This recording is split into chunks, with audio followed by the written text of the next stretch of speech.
Welcome to the Solid Verbal. And now, Dan and Ty.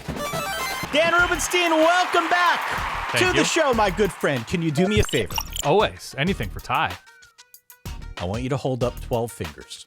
So there's the 1 and 2 to form a 12, or 1 and 2, depending on your angle. Here's 10 and 2. Okay, I'm doing the best I can. Or I guess 16 would make more sense with this conference. Oh, right. Well, see, that's the confusing part of college football now. Everybody's got a different conference name than the number of teams in the conference, you know? You know, maybe Cody Campbell. How many fingers do you need? I can buy those. How many fingers do you need? I can get you fingers in the next hour and a half. What do you need per finger? Yeah. It is the Big 12 preview episode, part 1. Yes. Today, part 1, where we go through our tier rankings, talk through contenders, talk through main storylines, things like that. We're going to get into team previews on the next 2 episodes. We promise, yes, 16 teams in this friggin' conference. We will get into that, I promise you, over the next 2 episodes. And go back and listen to the ACC and the G5 previews and the intro to the 2025 season and preview episode that we did a couple weeks back now. We are deep in the weeds here, yes, previewing all you need to know for this college football season. Dan, how are you today? Welcome back. I'm good. I have my legal pad out with both my Big Ten notes. I'm also taking out my pen to write down to pull there will be blood sounds for when we talk Texas Tech specifically on, I assume, part 2 of our Big 12 preview. Who's to say? Who's to say? I think I need some Daniel Plainview into the Texas Tech conversation. All right, that's it. Continue. Hey, real quick, it'd be great if you could consider subscribing to the YouTube channel down below. It really helps us out. I'm good. I love it. If you are new here, we got a lot of new people finding us right now. Hit follow, hit subscribe so you don't miss any of the episodes. Reballers.com is where you can go to sign up and support what we do, but also get ads or get episodes without the ads, get episodes a little bit early, bonus content, Discord access. We're going to play a game once the season gets a little bit closer. You get access to all that stuff. And screw it, Ty. This year, we're going to give people early ads. So before the shows come out, so you can get a heads up on whatever Sherry's Berries or Mattress or literally anything that might be a partner of the show. We'll give you early access to the ads. How about that, Ty? That's my promise to you. If that's what you want to do, we can find a way to do it, my friend. Okay, good. Where are you at with the Big 12? Pure entertainment, Ty. That's where I'm at. Where am I at with the Big 12? The Big 12 is fascinating, not unlike a lot of these conferences, but it's fascinating because you can talk yourself into more teams in the Big 12 regarding a sensational season or fixing an element of their team that was in dire straits and dire need of being fixed. And with how the season wound down last year, with so many teams like, okay, if this team wins, if this team loses, this one wins the next 2, this team loses their next one. Like, it's not that it's just wide open. It's that there are so many very specific mysteries that I can't wait to unwrap this wrapping paper. I'm pretty excited too. On the last episode, or I guess a couple episodes ago now, I compared the Big 12 to the Grand Prix mode of Mario Kart. Sure. Where everybody's just in a big old mishmash, racing around the track, red shells, blue shells, green shells coming at you, all that type of stuff that kills you when you're out front. This is the ultimate chaos conference, Dan. Definitely is. What I found interesting, and we read all these previews as we're trying to put this together. No 2 previews had the same teams at the top. No 2 previews had the same teams in the top half of the conference. So there's a lot of variability here that we're going to get into over the next hour or so. I would caution everybody, don't assume that crazy parity. Don't assume that chaos means a lack of quality, because I think there are some really good teams in this conference. I hope we get more than one playoff spot out of the Big 12, because who doesn't want the chaos candidates to be part of the college football playoff? I think that'd be a lot of fun. If they're very clearly competitive, yes. If they're competitive. To put things in context, our friend Bill Connolly from over at ESPN dropped his Big 12 preview. All 16 teams in the conference have at least a 35% chance of getting to 6 wins, which is atypical. That is not normal. Yeah, So I mean, it speaks to high floor, first and foremost. if anything reinforces the fact that it's going to get weird, it's a stat like that. Yes. I think there is a certain floor, a high floor of quarterback competency. For some reason, Jalen Daniels is eligible once again to play college football. But no, you look across this conference, and even if you have quarterback questions about whoever you may have questions about, be it Brendan Sorsby or Taven Jackson or take your pick, Rocco Becht or Josh Hoover or Baron Morton, it's hard to make a case that they're not all at least decent, which is nice when you're talking about a wide open conference. And there's a lot of huge questions about all of these teams based on last year, based on what their roster looks like this year. But you're right. And I appreciate you bringing that up, Ty, by the way, the conference in aggregate, because media members were not allowed to predict the Big 12 order of finish at Media Day after Arizona State was picked last and won the conference last year, which I think is so cowardly, by the way. What? Who cares? It's actually an incredible story. What the media members did last year was legitimately incredible in picking the champion last. Like, you want attention like that. You want a story like that. You want a team to feel like overlooked like that. It does nothing but help the conference to have that story. Like, oh, I'm sorry, like some columnist from the Oklahoman was wrong about the Big 12. Boo-hoo, who cares? It was great. So yes, I appreciate Bill doing this. I appreciate Athlon doing this. Whoever picked and predicted an order of finish, good on ya, because the Big 12 hates it. The Big 12 does not like it, does not speak with its chest. No, not at all. 2025. Kind of a bummer. Yeah. Well, we're going to make our picks here. Yes. In just a little bit. Of course, you've got a chaos conference like this, and there are no shortage of interesting storylines. The one that jumps off the page, I think, and they're not going to be in a contender tier this year. At least I don't think they are. Who knows? Dion at Colorado losing both his son Shador and Travis Hunter to the NFL. But also, why not? Also, why not be a contender, you know? I don't know. I mean, they're going to be led by defense this year, which is a bit of a zag. Yeah, as true. compared to first couple years of Colorado. But curious to see what that next chapter looks like. Curious to see what the next chapter looks like for Arizona State, which we will get into. We're going to do our tiers here momentarily. But just a lot of, I think, interesting storylines that we saw develop last season that we're going to see a continuation of in 2025 is partially why I'm so high on the Big 12 this year. By the way, if you're watching on YouTube, I am stretching and folding sourdough while doing this because, I don't know, you got to do what you got to do. And I'm very excited for both the sourdough and the Big 12. Continue.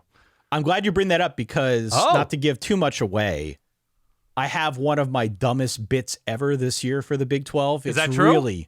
It's really a step above in terms of dumbness. Oh, my God, and Ty. Both of them are food related. Just for me? I'm doing this just for you. Oh, yeah. Ty, I feel so honored. Continue. I don't know if I'm going to get into it on this episode, but I've got two that are percolating, and they're really bad. So the Big 12 as a whole is bringing this out of you. Okay. Can't wait. It is. Okay. I want to talk through our contender tiers with you. And something that bounced around in my head this morning as I was in the shower thinking about this episode is how the Big 12 finds itself, let's say, on the opposite end of this fight to preserve college football. You know, we hear so much about the Big 10 and the SEC and how they're trying to destroy the college football universe. And I thought, as we're putting our tiers together, my wonderful wife, who is currently upstairs and can't hear me saying any of this, okay, good, has been fixated on a game called The Legend of Zelda: Tears of the Kingdom, in which there is also a bad guy, Ganondorf, trying to destroy the world. Okay. This is a clunky reference, but I thought maybe we could call these the Big 12 Tears of the Kingdom. I'm ready.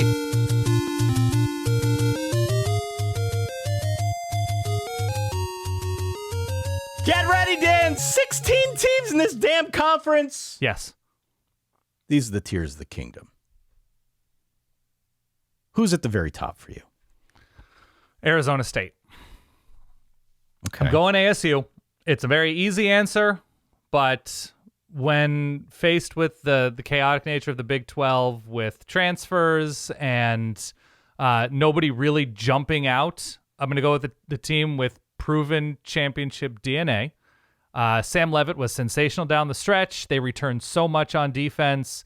Number one receiver is once again healthy. Their biggest game changer on offense last year is gone. Yeah. But ultimately, I think running back, not the very specific kind of way Cam Scatterbo was successful last year, which is just bruising and trampling everybody. But I'm less worried about replacing a running back in 2025.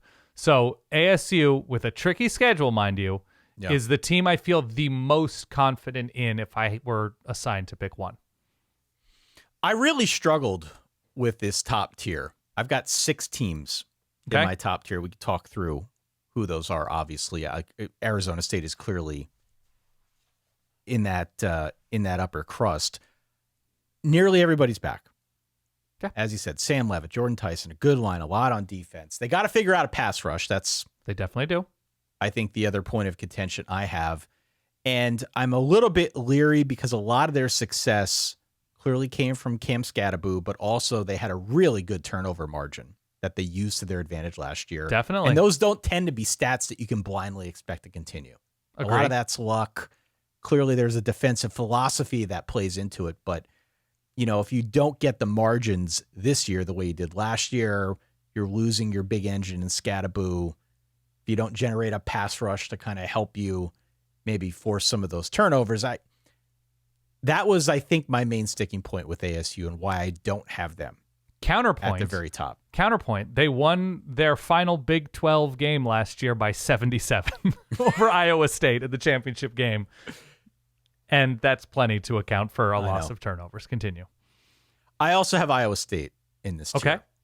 And I think Iowa State, if you want to play this game and be as straightforward as you can, keep it simple, stupid, I think Iowa State is the most straightforward case to be at the top here. Because they bring back Rocco Beck, the Boar, best of all Roccos. Mm-hmm. 2 running backs. They got a good line. I pumped the brakes a bit because the secondary and the schedule, which has a lot of landmines on it. Also, they're losing 2,000-yard receivers to the NFL, which leaves a bit of a void. It's a bit of an open question. Bit of an open question as they go to Ireland for week 0, but Iowa State, I think, definitely deserves to be in this tier. Okay. Yeah, I was a little bit worried about the step back they took on defense, especially situationally last season. Red zone, third down. The front dealing with all of those injuries was very worrisome. Hopefully they're a little bit healthier. They were pretty bad up front, but now they're replacing a bunch along that defensive line as well. So yeah, a good amount unknown about Iowa State, but if your starting point is Rocco Beck, it's a great starting point. It's a great starting point, and there's steam on this program. It was the first double-digit win season in the 133-year history of the Iowa State football, but quite literally the best season ever for the Clones. Last season, they ran into the buzzsaw that is Arizona State. Yes. Big 12 title game, but they did win the real national championship by knocking off Miami in the Pop-Tarts Bowl. Yes, they did. The second half was a little bit different from the first half with regard to who was playing quarterback for Miami, but nevertheless, winning is better than losing. I tend to agree. Who else do you got in this top tier? Or how do your tiers look? Let's put it that way. I went back and forth on Iowa State, but I'm willing to have them in there. I would have Kansas State in the top tier. I would have Texas Tech in the top tier. I went a little bit back and forth with Utah because we're talking about the best returning defense and returns a bunch of playmakers on this defense, including their defensive coordinator, Morgan Scalley. There's too much unknown about the offense for me to feel incredible about Utah in this moment, that if Utah's just in a place that they can bounce back from a down couple of seasons, or if this is just sort of a new normal where they're still not able to figure out dynamic offense. And so, it's a New Mexico transfer and Devin Dampier at quarterback for Utah. Otherwise, that's likely my cutoff. I think TCU has an interesting place at the table, but their schedule is brutal. Schedule sucks. And so that's where I land on TCU. I'm still too concerned about Baylor's back end. And, if we're talking about a high floor for quarterbacks and Baylor having a ton to prove against the pass, I don't know that I'm right there, even though Baylor, in terms of offensive firepower, especially through the air, has a pretty easy case that they're right there with ASU. So let's keep it there for a second. Okay. Two teams in particular in the Big 12 that, again, reading all these previews, are getting a disproportionate amount of steam. Baylor and Texas Tech. Okay, yeah. So Baylor was a Shedeur Sanders Hail Mary away from the Big 12 title game. Well, and fumble at the goal line. Yeah, Baylor. Sure. Yeah, leaping across. The offense is good enough to win the conference. Definitely. The defense needs to take a medium step forward, I think, to put them in better position to do it. Because otherwise they're a half team. They got annihilated last year with chunk plays. So I'm being cautious. Yep. But there's a ton back. There's a lot of reason to be optimistic. Agree. I've got Baylor in my top tier. I think Baylor gets a couple breaks, gets a little bit better on defense. Dave Aranda took the reins last season. They improved on defense. And they have, remind me, is it Baylor? Baylor has SMU and Auburn in the non-conference portion of the schedule, which doesn't affect where they finish in the Big 12. Just back-to-back weeks, mind you. They've got Auburn on a Friday night, August the 29th. Yeah. Then they're at SMU the next week, September the 6th. It's a tough one, too, but again, does not affect the Big 12 race, just part of the context of the Baylor season. Okay.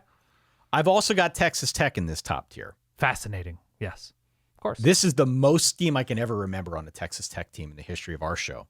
Anyway, I think they were really smart with how they use the portal. I think the best of Texas Tech is probably a year or two down the road, given all the investments they're making right now. High school recruiting, and I'm sure the roster will continue. Yeah, an upswing. Yeah, this is the tip of the iceberg for Texas Tech. I am skeptical, though, that they're going to be able to fix the defense with a couple portal guys and a new defensive coordinator. Right. It's more than a couple, but yeah. I like Mac Leftwich, their new offensive coordinator from Texas State. Mm-hmm. As you know, I bow at the altar of Texas State, all things G.J. Kinney. But I just think it's unfair to expect that all of it's just going to click. Right. There is a lot new, despite the fact that it's exciting and new. Agree. So, I mean, the bigger question with Texas Tech, we'll get into this more on the Texas Tech specific portion of, I guess, the next show. But it's not just, are these transfers good enough to help Texas Tech win the conference? It's, are they coached by a coach who is of that caliber? He was of that caliber to lead a team past both teams in the Big 12 championship game last year in Iowa State and Arizona State. But it's the week in, week out focus of this team. Now, making the changes that they did at coordinator, absolutely crucial. So it's new coordinators, a new defense up front, some semi-new guys on offense, including the key left tackle coming over from North Carolina. It's that Texas Tech as a program is not a ranked program in the modern era. They haven't finished the season ranked, I believe, in 15, 16 years? And so it's Joey McGuire's ability to culturally take this team week in, week out with much more attention than they've received since Michael Crabtree era Texas Tech Mike Leach time. Is he that person to guide this ship and keep everything steady as they become, without any sort of recent previous success, more hunted than ever because of the attention they've received this offseason in the conference? That's an interesting question to me with Texas Tech. Are they ready to ascend without taking the 8-4 to 9-3 to 10-2 season, right? That you're building sort of more thoughtfully. Everything is pushed to the middle for 2025. So that's my question. When I was going through this, I was thinking a lot of the Duke situation from a year ago. Not that there's a whole lot of overlap. Okay. But Duke was a team that I think liked more than we expected because the schedule was very favorable. And so I came into this knowing that there was a lot of new, exciting things at Texas Tech, particularly interested in the schedule. And sure. I think this is tough. I think this is a tough schedule for Texas Tech, despite all the steam that's on this program, and rightfully so. but they got road games at Utah, which is tough as hell, at Houston, which is an in-state thing, and I think Houston's going to be better, at Arizona State, who we just discussed has a lot back, and at Kansas State, who we didn't really even mention, and we can talk about in a little bit, who I also think deserves to be in the contender tier. In addition to on the road at West Virginia, I don't make too much of West Virginia this year. They are basically hitting control at delete. But at West Virginia, tough place to play to close out the year. That's tough, man. That is tough. They've also got Kansas, who could rise to your weird little stinker. Yes, they could. Caliber. They've got BYU off a bye. I don't know what to expect out of BYU, but it's off a bye, and it's a week after that Kansas State game. There's just a lot here that, to your point, this is a program that hasn't really finished ranked in a good long time. To expect that it's all going to click, they're going to fire on all cylinders, and suddenly they're going to be atop the conference. Again, I don't want to rain on the parade. I get the optimism. That's just, I think, asking a lot of us to expect that it's going to get to that level. Right. I agree. There's a lot of mystery on this schedule. If a lot of these teams, and there's mystery on everybody's schedule. You can say somebody has a tough schedule, then 3-4 weeks into the season, you're like, oh, that's the easiest schedule in the conference. But right now, with so much new, and then the types of road games they have, I understand your concern. I've got Texas Tech in there regardless, though. Yeah. I still think a couple breaks go their way if maybe it does click. I do want to hedge a little bit. I want to hedge a little bit and at least give ourselves some latitude there. I've got K-State in here. I'm assuming you've got K-State in your. I do have K-State there. I have my own concerns about K-State, especially the back end and what they're replacing on defense, but yeah. Some questions along the line. I share your concern about the back end of the defense, but I think a really stout front seven. I really like Avery Johnson. I really like Dylan Edwards. I really like the schedule. Schedule's nice. We want to make this a schedule conversation. I think K-State is set up with an optimal schedule to make a run at this thing. At least domestically, yeah. At least domestically. I think Matt Wells being kind of the main play caller this year is definitely a step forward. Okay. And I think that's something that will be interesting to follow, how they modify the offense to steer more into Avery Johnson and Dylan Edwards. That's the combo that I'm most interested in because they're still kind of figuring out what they're going to do out wide.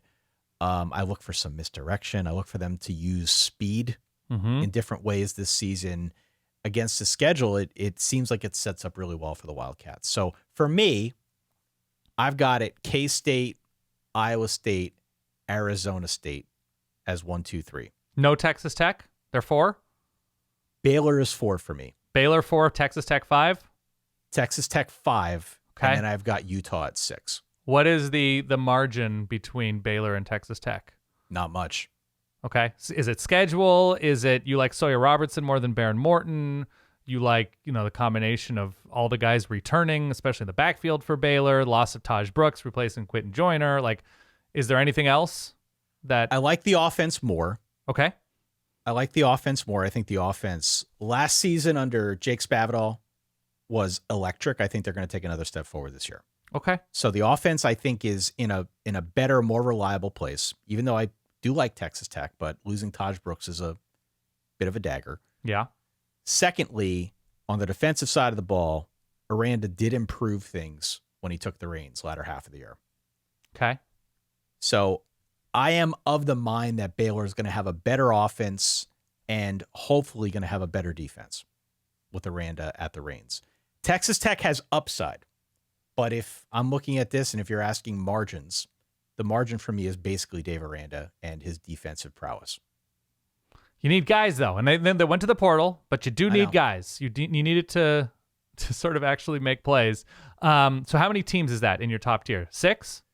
And then the 6th is Utah, yeah. Is Utah. Yeah. I love Utah. Okay. I really like Utah. I am aggressively on the over 7.5 for Utah. Okay. Because I love what they did on offense. Genuinely, I think they're going to be one of the better, more interesting offenses in the Big 12. I think depth on defense, weirdly, is something to watch for this team. Like, usually they're known for that, Right.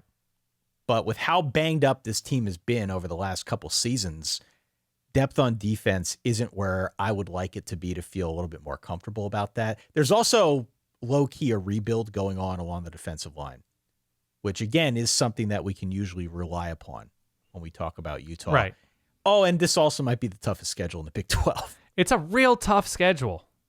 But I don't want to count him out because I like Kyle Whittingham. Kyle Whittingham has been one of the rare points of stability throughout college football, and he generally figures out a way to make it work. He just needs to get that offense humming a little bit more, and I like the hire of Jason Beck from New Mexico. I like Devin Dampier. I like what they have done here. I'm not willing to fully commit to it, but I don't want to take them lower than that top tier. It's just there's something about Utah that I want to know that they have the ability to score 28 points with some regularity. And I'm not there. Like, I need, even if they're so far ahead on defense as it relates to their offense right now, it appears, I want some sort of hint that they can score 4 touchdowns in a game. And after last season, you know, it's a ton of new players, but like this is the sort of MO with Kyle Whittingham teams. And in this conference specifically, if they don't have a guy who's been in the program forever, or they don't seem to have All-American tight ends, or, I mean, they've never had a guy who can stretch the field deep, it seems. No. I don't know. In a conference this wide open with how many changes they have on offense, at this moment, I'm not putting them in my top tier. So what is your top tier then? If mine is those 6 teams, where is your cutoff? And I guess, secondly, what is the margin between Arizona State and whoever you have second? Not dramatic, because you're right about the turnover thing from last year. And, you know, I always get a little bit scared when a team is able to just sort of turn it on at a certain point of the season, like ASU was. And I like that teams can figure it out and they can build on it. But it's a new year. Every team, every year is a fluid thing. So I'm going to say it's not particularly dramatic because I don't love Arizona State's schedule. It is tricky. They have Mississippi State early on in the season. Do they have anybody else non-conference? I don't have the schedule in front of me. Yeah, but Arizona State's got Northern Illinois, the Lumberjacks, the hated Lumberjacks. They're at Mississippi State. They're home against Texas State the first 3 weeks of the season. You said Northern Illinois is the Lumberjacks? Are they not the Northern Huskies? Arizona. Northern Arizona, excuse me. Playing a dome, by the way, though. Yeah. Nice little dome up there, I think, in Flagstaff. ASU, yeah, I mean, we'll see what the Texas State offense looks like, the Mississippi State offense looks like. The Baylor offense and TCU back-to-back are going to be tough. Texas Tech's offense should be tough. We'll see on Iowa State. And then a big old wild card to finish out the season with those last 3 of West Virginia, Colorado, Arizona. I'm going to put my top tier as ASU, Kansas State, Texas Tech. Actually, do I want Texas Tech 3? See, this is the best part of the Big 12. This is the best part. Yeah, I'm going to put Texas Tech ahead of Iowa State. Those are going to be my 4. I'm going to cut it at 4 before Baylor and Utah and TCU. So you're pretty high on Tech then. I am decently high on Texas Tech. I have outstanding questions about Baron Morton against good teams. He has not been that guy against teams with winning records at all. Downfield consistently. They leaned on Taj Brooks. I assume they're going to enjoy the Quentin Joyner experience, no pun intended. But I worry about the amount of new coupled with new expectations that were not earned on the field these last 3 years. So I have Texas Tech behind there, but I have them ahead of Iowa State in this moment because this is also a team that I'm going to need some answers on defense if this is a team led by defense. So, all right. So since I'm jotting this down, I've got 4. We have separate tiers. You've got Arizona State, you've got Kansas State. Yes. You've got Texas Tech, and you've got Iowa State in that order? Yes. Okay. And that's my cutoff. So what is holding back, I'm assuming Baylor, I'm assuming Utah? Right. It's that those teams need to win. It seems right now, we'll see on the hopeful improvement, but if the improvement is decent but not overwhelming, then Baylor's going to need to win a bunch of games 41-38, and Utah's going to need to win a bunch of games 17-13. And I'm just never enamored with teams who need to win games in very specific ways. I think that's fair. Who else do you have in that tier down then? I've got TCU. I don't really know what to make of BYU given the late Jake. Okay, when I say the late transfer portal addition of Jake Retzlaff no longer at BYU, and so I think it's what McCray Hillistand. I don't know. It kind of sounds like your last name. So I don't know what to make of BYU beyond I like pieces on their defense, but offensively they lose a good amount of pop out wide, and obviously Jake Retzlaff was very good for them. So they're sort of TBD. In that second tier, I think that's kind of it. So it's Baylor, Utah, TCU. I kind of reserve the right to put Kansas there, but I'm not there yet with Kansas. I've got TCU there. I really like Josh Hoover. Yeah. I really like him. My problem, though, is that you have to like Josh Hoover a lot to put them higher. Yeah, he's got to do a lot of it himself. Yeah. They can't run the ball. It's all going to be on Josh Hoover. Maybe they get better at it, but if we use last year as a proof of concept, it was all on Josh Hoover. Right. And they didn't run it all. I think the defense will be better this season for TCU, which is why I have them at the top of my next tier up. Okay. But they were really bad against the run last season, and it's a brutal schedule. Mm-hmm. So I can't go higher with TCU. I do have Kansas in my, I guess, middle tier, whatever we're calling this. Yeah. A lot back on defense up front. Yeah. I've got Kansas as a 7-win team, man. Okay. I mean, they looked like it after the first 4 or 5 games last year. They were of that kind of 7-8 win quality. The way they looked against Colorado after Warren Sapp was very confident. They were that team, and they just took a month and a half to figure out how to get there.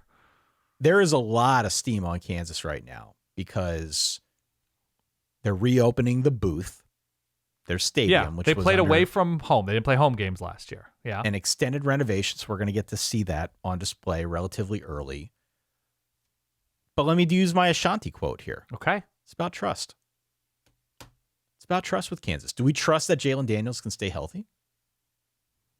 Do we trust the back seven? Do we think the coordinator shift can restart the Andy Kotelnicki offense? That's kind of what they're banking on. Right. Was it Matt Lubick? Well-traveled? Yeah. Yeah, Kansas is in a nice spot emotionally to me, where I think there were expectations last year before. This year, they're just kind of underneath the surface. You know, there's, as your term, there's steam on Kansas State. There's steam on Texas Tech. Obviously, ASU champ, Iowa State right there last year. They were kind of quietly in that mix. Kansas is just lurking. They're in a nice place to have a nice kick near the end of the year if they can win a couple of winnable games early, which they didn't do last year. So if my top tier is those 6 teams that I mentioned before, K-State, Iowa State, Arizona State, Baylor, Texas Tech, and Utah in that order. Mm-hmm. My next one up is TCU and then Kansas. And then I've got Cincinnati. Okay. And I'm curious to get your thoughts on this because Cincinnati's got a defense with a lot back. Yeah. Cincinnati was better, I think, than the record showed last season. I really like Brendan Sorsby. The counterpoint, of course, they're losing 4 starting offensive linemen, top 6 receivers, a 1,200-yard pack. Yeah, Corey Kiner, yeah. But they've got a good schedule.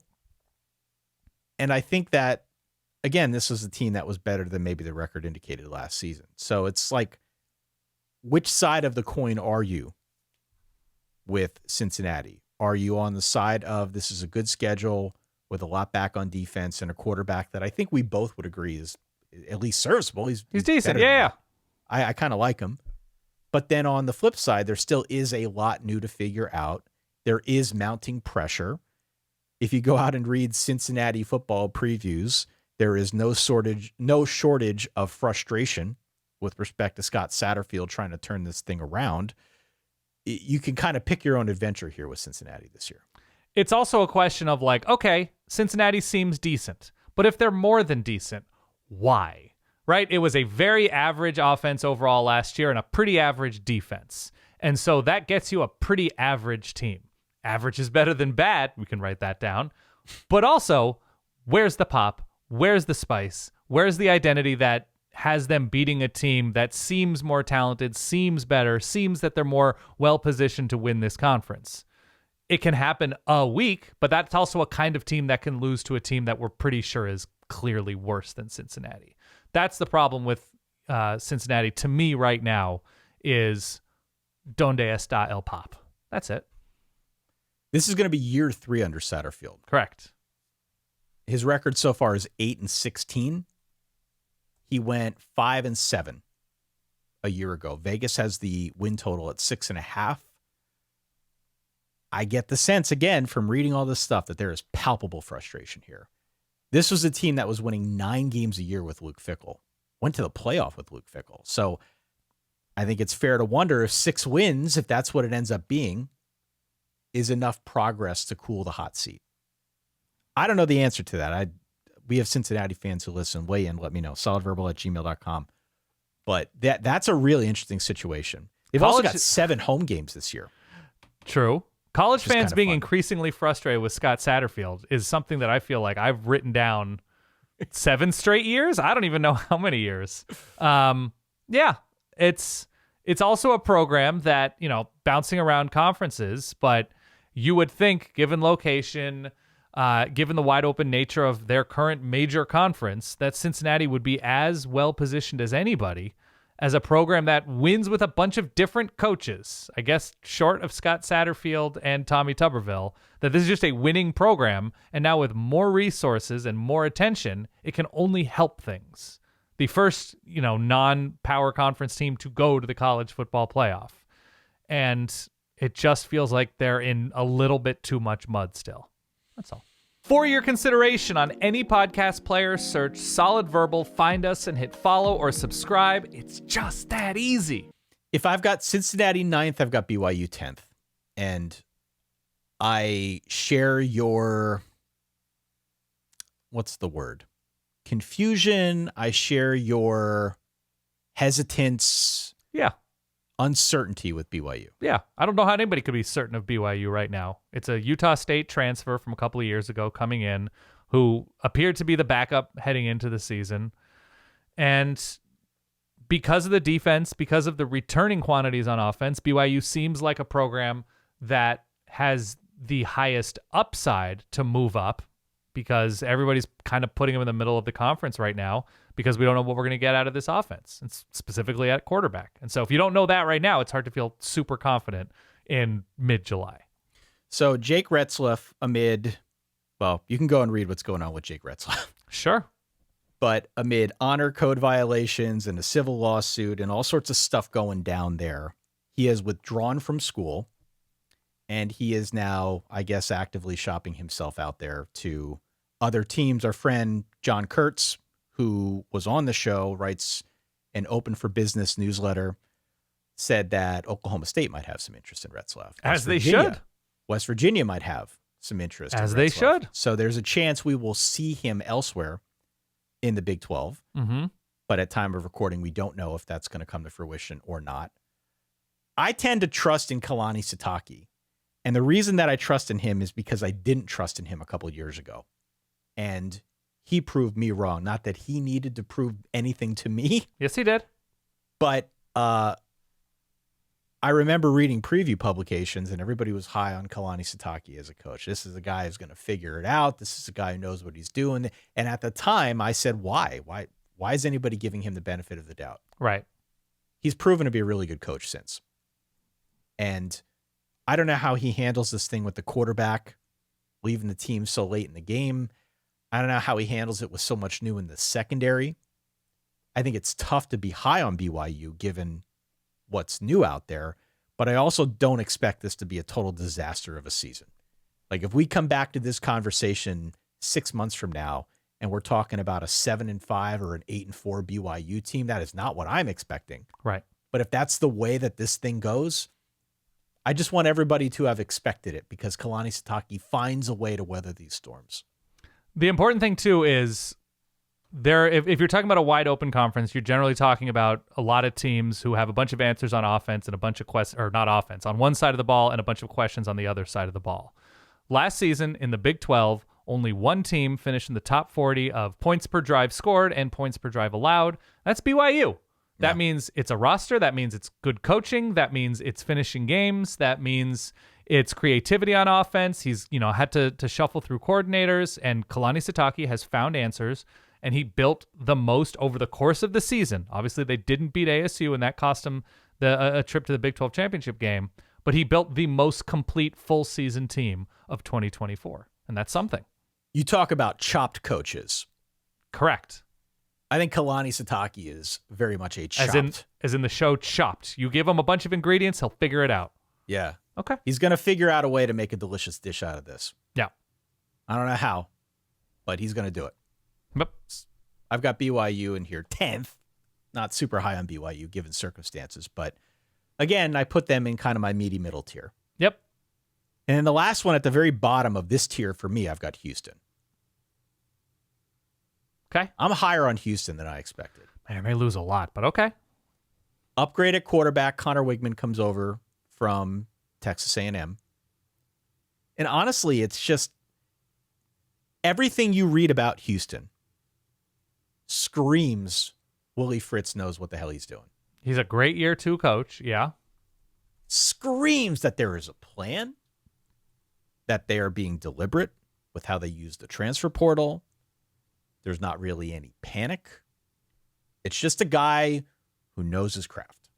Yeah. It's very calm. It may not pop yet, but they are just making slow, methodical upgrades, in many cases through the portal. And it's going to be an improvement over what we saw last season. Don't be surprised if Houston takes somebody big down. Don't be surprised at all, because this is a team that played with fight. They didn't have the record, but I think slowly but surely Willie Fritz is going to find a way to make them better. So I've got them at the bottom of my middle tier. Yeah, the only concern is if you're going to say, like, I don't have faith that Jalen Daniels is going to be healthy, in what world can you have faith that Connor Wegman is going to be? No. Behind a patchwork offensive line.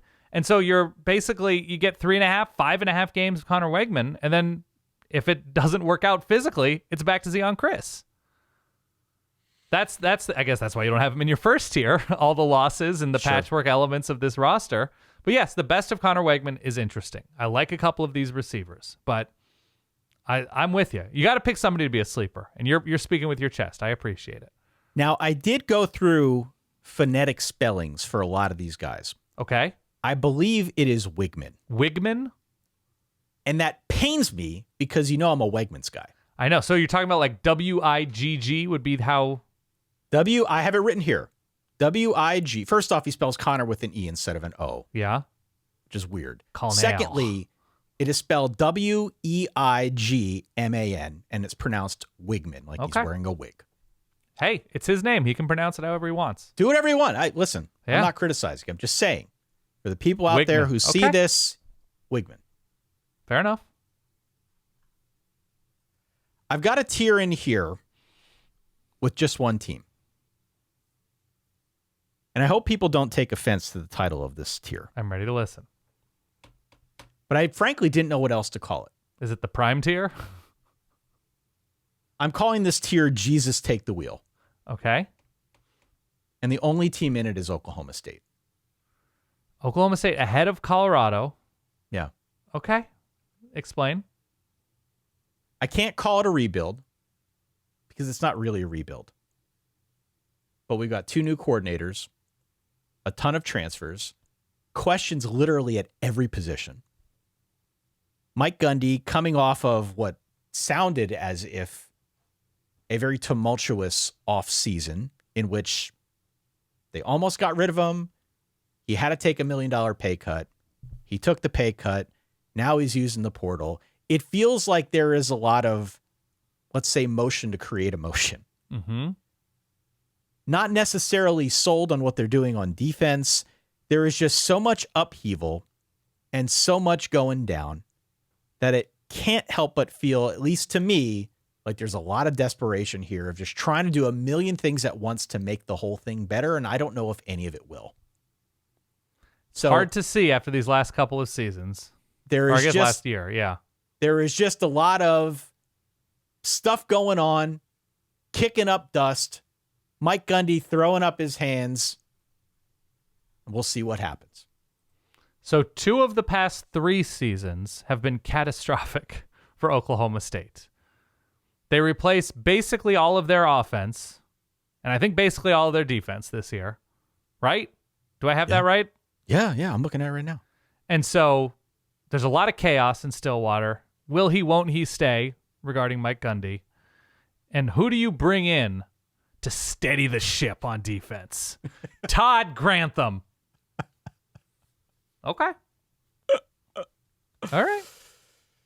Yeah, I jotted down here to quote the wise prophet Cosmo Kramer, sweet fancy Moses on that Todd Grantham hire. Yeah. I don't know.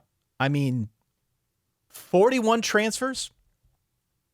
41 transfers. I look at this roster. I'm reminded of the quote from Major League. Quote, who are these effing guys? So many quotes this episode. You're really in your bag. I like it. I really went deep with the Big 12. Okay, who are these guys? I think mostly UTEP players, if I had to guess. UTEP Everybody's also got at lost least one- like 40 guys. Yeah. Does everybody in this conference have at least one UTEP transfer? Yes, there are minors spread throughout this conference. That's MINERS. Let's be clear. It's tough to see. I can't squint and see much good happening in Stillwater this year. It doesn't seem like the recipe for a bounce back year. And I mean, for a lot of these teams, I guess after in that Cincinnati BYU zone, as soon as we start lumping in UCF, Arizona, West Virginia, Oklahoma State, and maybe Colorado, though it's a little bit easier with Colorado to squint because the step forward they took on defense. Whole offense is basically new for Colorado. But I just lump those in. I think those are just your snakes, man. They're going to come out of the toilet at some point. Those are just the snakes residing in residential plumbing that you're probably not going to see them a bunch doing all that scary a Saturday. But occasionally they're going to, they'll slither out and take a big old bite out of something hanging down. Oh, man. It's just, I don't see a ceiling beyond that for a lot of these teams. Every right time now. I sit, Yep. I think of a snake in the toilet. Of course. How could you not? I feel like we have caused undue mental damage, mental trauma. The big thing we should be doing is if we're going to introduce the concept of a snake in the toilet, we should also introduce a service that desnakifies residential plumbing. Desnakeify.com. Desnakeify.com. The rule in movies, by the way, if you ever say a URL out loud or show it, you have to buy it before the movie comes out. Yeah. Yep. All right, continue. I've got Mike Gundy in the car, hands up, screaming, hair blowing in the breeze. Mm-hmm. Just hope we don't crash. Yeah. See what happens, right? One last hurrah with the That's how mullet it felt to flailing in me. the wind. Yeah. Jesus, take the wheel. Okay. I've got Colorado next. You talked about Colorado there for a second. I've got 4 teams at the bottom. Yeah. I've got Colorado. I've got West Virginia. I've got UCF. And I've got Arizona. And you have Oklahoma State ahead just because of track record? Gundy? Just because of track record. Yeah. And I felt weird about that because usually I don't subscribe to that the way that many of the preview publications do. He's legitimately a very good coach. Very good coach. Yeah. Incredible coach. And he's been there for a long time. There is also this thing with Gundy when just kind of like when you count him out, he finds a way to make it work. You got to point me to a roster with that, though. I know. I hate leaning on that, but I'm going to give him benefit of the doubt. I'm not picking them to win the conference. I hear you. I've got him 5th from the bottom or 4th from the bottom, 5th from the bottom, 11th in the conference. Okay. But yeah, I don't know. Colorado's next up for me. And Colorado's defied expectations for 2 straight years under Dion. The first year was an incredible grand opening with what they did against TCU. Okay. I was ready to see where you're going to go with incredible for a 4-8 team, but yeah. No, it was an incredible opening. Yeah. They were able to build off of that. People talked about Colorado, maybe the most talked about 4-8 team ever that year. Yeah. Last season, a good season. It's indisputable that it was a good season. Mm-hmm. Travis Hunter wins the Heisman. Obviously, Shador provided a lot of highlights. Both are gone now. Yep. The wide receiver room is cleaned out. They're going to need to lean a little bit more heavily on the defense. New quarterback. There's a lot new on offense, with that being the strength that was a year ago, and now basically role reversal. We got to rely on defense. I can't go higher than this with Colorado. I think that's reasonable. It's rotation guys at receiver. It's another patchwork offensive line. I think Jordan Seaton's, I know he's still there, the left tackle. He was a very good freshman tackle. The defense, especially that secondary, was what led the way last year, and there are pieces back, but they're another team. We were like, okay, new quarterback, new line, new full-time starting receivers. They've been a god-awful running team, so there's not a ton safe to lean on. And so Shador was obviously good enough to do so much of it on his own, paired with Travis Hunter and a good receiving core last year. And just because they're gone doesn't mean they can't find new guys, but it just feels like there's too much new, in the same way that this sort of sensation appears for a lot of teams across the country. And what are you leaning on that's very good right now, when you do lose the pieces that they lose on defense as well? So I think they're going to be fine. I think they're going to be competitive. I just don't think they're going to be consistent. And honestly, that wouldn't be so much of a black eye. They're losing two of the all-time great players in the program. Agree. They leaned a lot on those guys. Sometimes it takes a minute to try and figure out what happens next. I think that's okay. I do. And so also it's worth mentioning, just like I said at the top with the Colorado bit, Colorado has defied expectations 2 years running in some way, shape, or form. It would not be a big surprise if they did it again. I don't know what that looks like. But if they did it again here, if we're talking about this 6 months from now and Colorado ends up being better than expected, that would be more of a trend than a bug, because it'd be 3 years in a row. The good news, by the way, for Colorado is their schedule features a ton of unknowns and half teams, and opening night is opening night against, it's Georgia Tech, but that's at home. Yes, I believe, the Colorado game. There's not a lot of proven good teams until the end of the year for Colorado. So they might have some space to figure things out. I've got West Virginia and UCF in a rebuilding tier. Same. It's a full-on rebuild for Rich Rod. He's switching schemes, new coordinators, new roster. Yeah. UCF is in the same boat. And there is uncertainty pretty much everywhere on offense. Did you see Scott Frost's quote? No, what did he say? At Media Day? You didn't see this? Oh, about Nebraska? Yeah. Ah. What a quote. Got to pick better jobs. Yeah. Didn't want to go. Quote. Was pressured into it. That's what you want from your head coach. Just immediate no accountability. Yeah. That's what you want. I saw that. My jaw dropped when I saw that. I'm sure it'll go great. My jaw dropped, Dan. Yeah. I understand. Basically, I think the message he was sending and the manner he was sending it were two very different things. I think the message he wanted to send was, man, I didn't realize how good I had it here. I couldn't make it work in Nebraska, and that's on me. But I think UCF is a lot more special than I really gave it credit for when I decided to leave, or that's why leaving was so difficult, because I found UCF to be so special. And Nebraska is special to me in its own way, sure, but I think I'm more cut out to be a UCF coach. And that's fine. That's not what came out. No, that's not like... And that's okay. You know what? He did not rehearse before he gave that answer. Let me also be clear. If that's how he honestly feels, and you can take very clear exception to it, but if that's how he feels, I appreciate honesty. Sure. Okay, that's all. I've got UCF here, one from the bottom. And then I've got Arizona at the very bottom.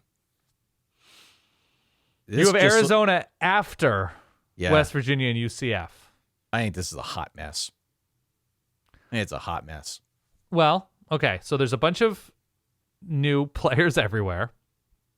They hired, in my opinion, a much better and much more proven defensive coordinator in Danny Gonzalez, right? He's taking over his 3-3-5 for Dwayne Aquina, who is going back to Texas, I believe.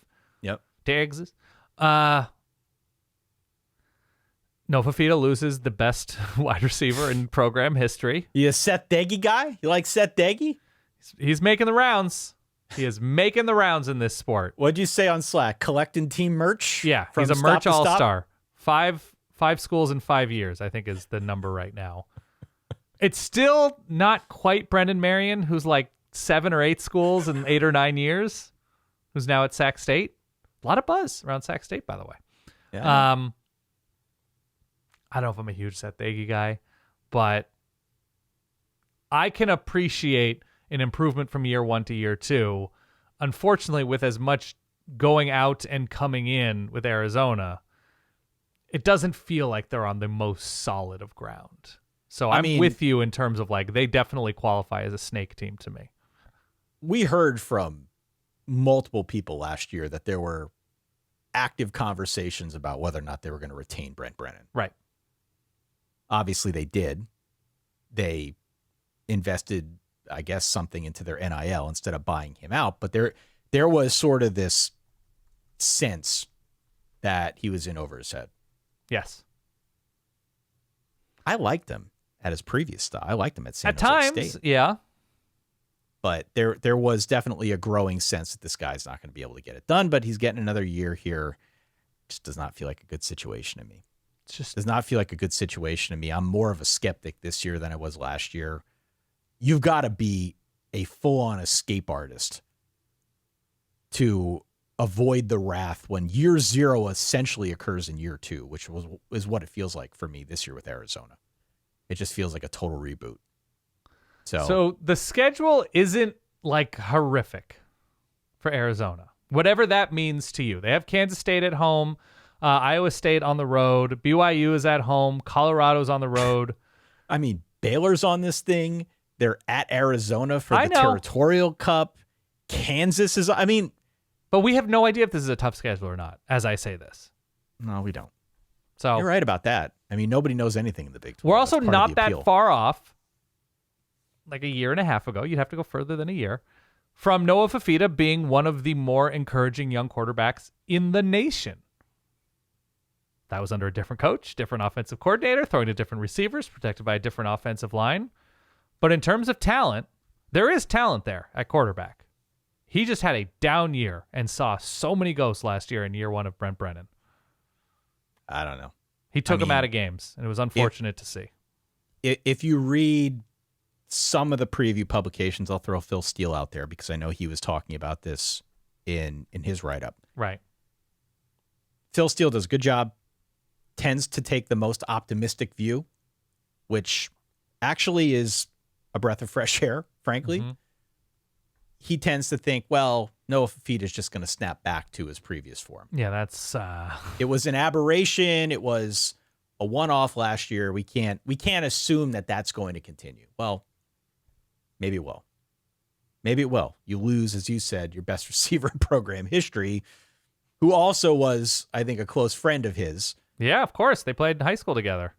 That tends to leave a mark. Yeah. So I am not at all optimistic about Arizona. I've got them bottom of the pack. Okay. So here's the way this thing shakes out for me. Let me go through my order one more time, then I want you to do the same, just because we have a little bit of a disparity here. Mm-hmm. I've got, in this order, K-State, Iowa State, Arizona State as my top 3. Baylor, Texas Tech, Utah. So are those 3 teams in a different tier than your top 3? They're all in the same tier. Okay, so this is a top 6. So you just broke part 1 and part 2 of your top 6. And then after that, we've got TCU 7, Kansas 8, Cincinnati 9, BYU 10, Houston 11, Oklahoma State 12, Colorado 13, and then West Virginia, UCF, and Arizona in that order. Okay. I have Arizona State, Kansas State, Texas Tech, Iowa State, space. Yeah, right. Baylor, Utah, TCU. space. I'm going to put Kansas, Colorado, and BYU in that next area. Space. And then I have just snakes. So my snakes are Houston, Cincinnati, Oklahoma State, West Virginia, Arizona, UCF. Okay. Space. Yeah. Those are tiers of the kingdom. Yeah. Tiers of the kingdom. Those are my tiers. So is that then to assume that you've got Arizona State over K-State in the title game? I've got Arizona State over K-State in the title game. Yes. Repeating as Big 12 champs. K-State with offensive firepower, with my assumption that the combination of Avery Johnson and Matt Wells is going to be fruitful for the Cats, that the offensive line with a bunch of transfers will come together. If I'm going to, I still don't love where they're at in terms of proven guys on all three levels of the defense and the issues that the defense had last year.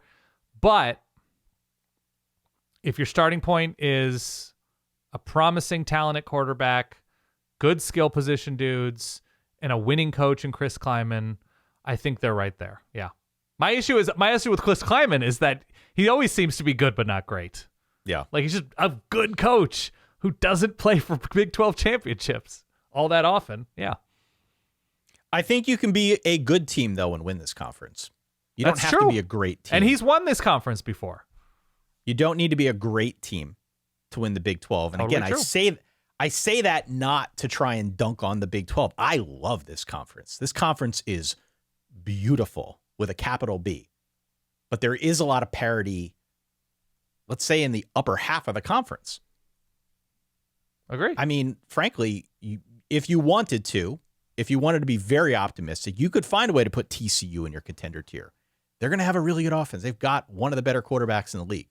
They finished last year so quietly strong that we're almost doing a disservice not putting them in our top tier. I agree. I absolutely agree. And I imagine there's a decent chance I will regret not doing it come, mid-October.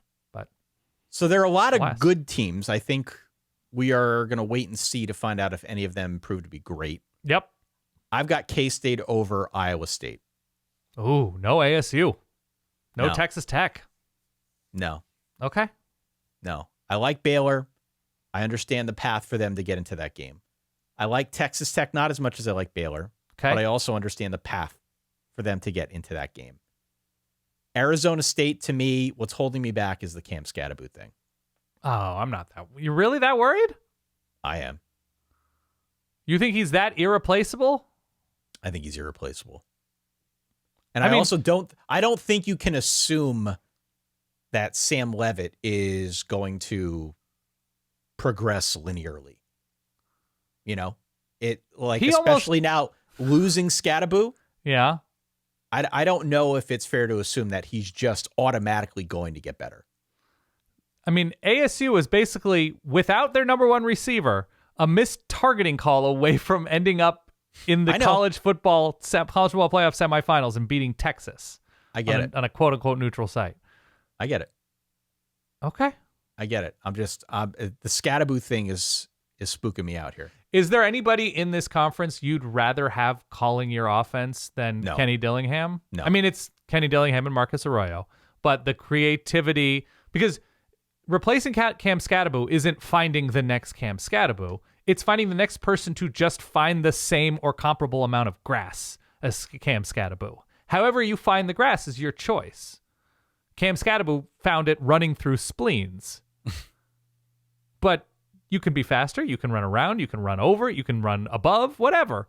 So that's why I'm not as worried that they have a creative minded coach, and running backs on this roster. I think they'll be all right. There's a strong possibility that we're going to have like a 4-way tie atop this conference again. Yes. I think we're foolish to assume that there's any kind of clear-cut 1 and 2 in whatever your contender tier looks like. It may look different than Dan's or mine. Like, you can write into the email address or to anywhere we're on social media and let us know what your tiers look like in the Big 12. But I think it's a near certainty that we're going to see some sort of tiebreaker situation here with this conference, just because it feels like the margin between the top and the middle is so thin, if it exists at all. But for me, it's the Scatterboo thing. It's the Scatterboo thing and also the turnover luck thing, which, again, I know that this is a really strong culture that Kenny Dillingham is building. Yep. And I know that some of those stats tend to reflect effort more than anything else. I'm just not there. Okay. I'm not there. It wouldn't surprise me if they won it. Don't hedge. It wouldn't surprise me, but no, I'm not picking it. I'm not picking it. No. Okay. Fair enough. I'm not picking it. And I did go back and forth between K-State and Iowa State, but I'm going to stick with K-State. I just think it's a really good schedule. I like Avery Johnson. I like Dylan Edwards. I like Matt Wells. And I like their front seven. And you like your wife, who's currently playing Zelda. I like my wife. Where's this at? Tears of the Kingdom. Is she good at Zelda? Is Zelda a priority game for a gamer like herself? A priority game? I think so. Like she plays Zelda more than other games? Okay. See, she does this thing. It's one of those open world games where there's like a million things to conquer if you want to. Right. You can beat the game, but then you can continue playing afterwards. Sure. I don't know if that's where she is at with this one. I have not gotten the recent update from her, but she was of the mind that she just wanted to go and conquer like all of the little mini challenges within this ginormous world of the video game. Okay. So she basically was playing it for like 2.5 years. Okay. Well, there you go. Tears Solid of the wife Kingdom Kate here. conquering Zelda challenges. The Big 12 Tears of the Kingdom now in the All books. right. I've got K-State over Iowa State. You've got Arizona State Over K-State. over K-State. Yep. Let us know what you have by writing in solidverbal@gmail.com. Or, of course, you can find us out on social media. We'd love to hear from you. Be nice. But if you want to call us an idiot or a clown or not doing our research, we've already gotten those comments. It's fine. Hold on. But you can text Ty, too. 610. What's the number? Give it out real slowly. No? Okay. It is 610, though, right? That'll narrow it down. 610. I got a sign behind me. There you go. Why don't we leave it there? As always, feedback is appreciated, Yes. if not required, as part of being in the Verballerhood. Hit follow, hit subscribe if you made it this far and enjoyed what you heard. Verballers.com is where you can go, again, for ad-free episodes, bonus content, a whole bunch of other perks. Yeah. Any sourdough thoughts, by the way? I'll take those, too. We're squarely in the middle of bulk fermentation right now. Do you still have the bread yips? No, they've been better. I haven't been baking Frisbees lately, which has been nice. The bread has been tasty. It's a stiffer starter for this fermentation, Ty. A little less water in the starter. Okay. I did a little bassinage. Yeah. So that's adding water, different stages of the dough mix. I'm feeling really good about a strong, dependable sourdough bake tomorrow morning. That's all. Stiff starter. Yeah. Well, I hope the bread turns out and is everything you ever wanted it to be. I hope so, too. I'm glad that you're able to bring a little bit of sourdough to this here Big 12 conference. I bring that funk, Ty. You know me. We will be back on our next episode, and we're going to talk through half of the conference. We will let you know more in-depth team talk. Yeah. More in-depth team previews, just like we did with the ACC on the last two episodes. You're just going to have to wait and see which 8 teams we select, okay? That's true. Let's leave it there. I'm great with that. A little bit of suspense for that guy. Over there, my good friend Dan Rubenstein, for myself, Ty Hildenbrandt. Thanks for tuning in. Thanks for joining us here. Hope to see you on the next episode.